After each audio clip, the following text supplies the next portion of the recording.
નમસ્કાર દર્શક મિત્રો, આપ જોઈ રહ્યા છો VS ન્યૂઝ. સમાચારમાં વાત કરીએ તો આજે ગુજરાતમાં ત્રીજા તબક્કાનું મતદાન છે. ત્યારે રાજુલા શહેરમાં પણ મતદાનનો પ્રારંભ થઈ ચૂક્યો છે.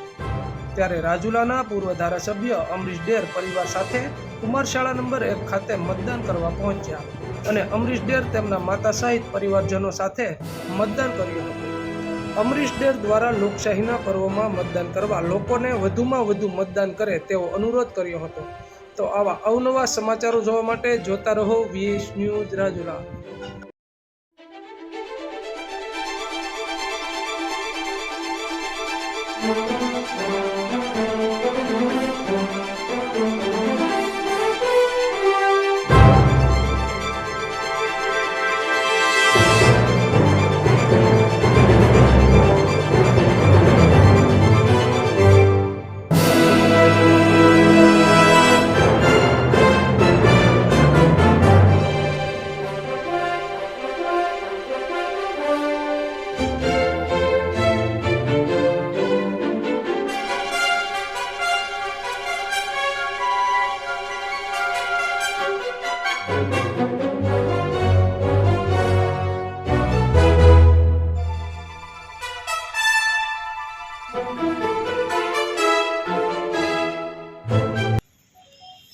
આપણો ભારત દેશ ઉત્સવ પ્રિય દેશ છે અને ખાસ કરીને લોકશાહીનું પર્વ એટલે કે ચૂંટણીઓ જ્યારે યોજાઈ રહી હોય ત્યારે બાલ વૃદ્ધોથી લઈ અને 18 વર્ષના યુવાનો પોતાના મતાધિકારનો ઉપયોગ કરતા હોય છે. તો એ મુજબ આજે હું પણ મારા પરિવાર સાથે મતદાન કરવા પહોંચ્યો છું અને તો ચોક્કસ પ્રમાણે કહું છું કે આ દેશ આઝાદ થયો પછી દેશની આઝાદી અને ત્યારબાદ દેશનું ઘડતર કરવામાં રાષ્ટ્રના દરેક વર્ગનો હિસ્સો એક સરખો રહ્યો છે. કે ભલે સામાન્ય પરિવારમાંથી આવતો કોઈ ખેડૂત હોય, મજૂર પરિવારમાંથી આવતો કોઈ યુવાન હોય કે દેશનું અર્થતંત્ર ઘડવામાં અથવા તો રાજનીતિના સર્વોચ્ચ સ્થાને લઈ જવામાં જે તે વખતના પ્રધાનમંત્રી છે, બધાના મતનું મહત્ત્વ એક સરખું છે. ત્યારે હું ચોક્કસ પ્રમાણે કહીશ કે આ દેશ આઝાદ થયા પછી વિવિધ બાબતોમાંથી જ્યારે પસાર થઈ રહ્યો છે અને ધીમે ધીમે મેચ્યોર લોકશાહી તરફ દિવસે ને દિવસે વધુ કદમ આ દેશના લોકો ચડાવી રહ્યા છે. ત્યારે હું પણ આવ્યો છું અને